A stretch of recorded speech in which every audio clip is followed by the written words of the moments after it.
Programang ito ay rated SPG, striktong patnubay at gabay ng magulang ang kailangan. Kaya pala naging emosyonal si Fatima noong magpaalam kay Tanggol dahil hindi pala sa Mindoro ang kanilang punta para magbagong buhay.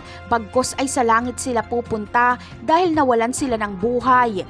Ang masakit pa ay si Rigor mismo ang pumatay kay Fatima at Paeng. Ginawa ni Fatima ang lahat para mailabas ang totoo na si Miguelito ang pumatay kay David, pero si Rigor lang din pala ang papatay sa kanya. Kaya naman, hindi na maituturing na matino at tuwid na pulis si Rigor dahil nakapatay na siya ng inosente. Habang si Mando naman ay binabagabag ng konsensya dahil alam niyang mga inosente sila Tanggol.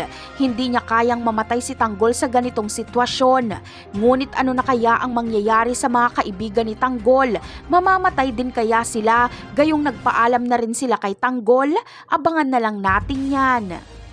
Samantala, mano-mano ang laban ni Tanggol at Victorino. Sa pagkakataon na ito ay talo si Tanggol dahil na rin sa pagod sa nakaraang laban kaya mahina pa ang kanyang katawan. Kaya malamang ay mahuhuli ni Victorino si Tanggol. Ano kaya ang magiging kapalaran ni Tanggol sa kulungan? At ano kaya ang magiging reaksyon ni Marites kapag makita niya si Tanggol na nahuli nila Rigor?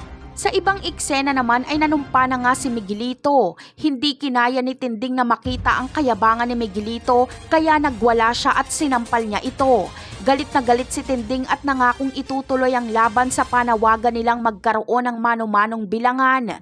Ngunit habang posibleng magkaroon ng recount ay mas lalong nanganganib si Tanggol dahil sisiguraduhin ni Roberto na patay na si Tanggol bago pa lumabas ang totoo na si Tanggol talaga ang panalo. Napakarami pa nating dapat abangan sa mga susunod na episode. Paalam!